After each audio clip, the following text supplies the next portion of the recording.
你心裏邊有乜嘢渴求呢？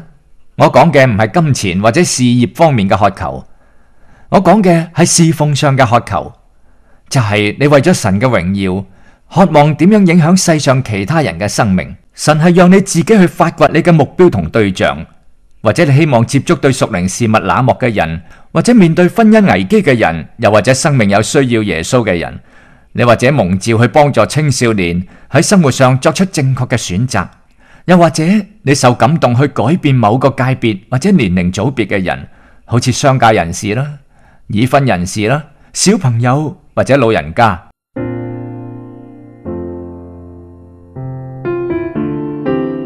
4年前，我對艾滋病一啲都唔關心。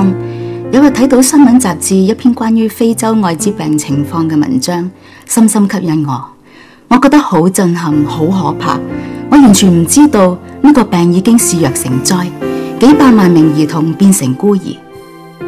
嗰一刻，神開始咗喺我心裏面嘅工作，見我有深刻同切身嘅感受。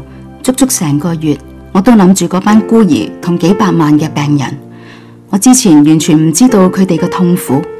有一段時間，我試過唔再諗，因為個問題實在太大，我根本就冇能力做到任何嘢。事件超乎我嘅能力，但就喺我心裏邊縈繞住。我永遠唔會忘記嗰一日，我需要作出抉擇。我知道要同神講清楚。我對神話：好啦。當我同佢講好啦嗰陣，佢令我心碎。我關心呢件事係因為篇文章，但係答應神嘅一刻，我個心就碎咗。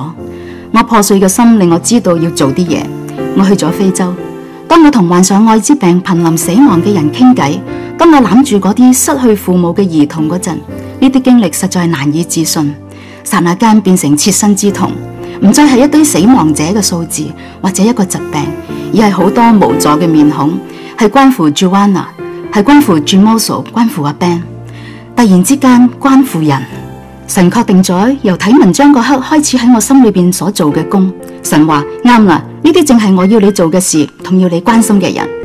睇到神將我幾年前人生某個階段嘅渴望再次放喺我呢個階段裏面，又賜俾我推動每日工作嘅熱忱，實在係我人生最奇妙同最喜樂嘅經歷。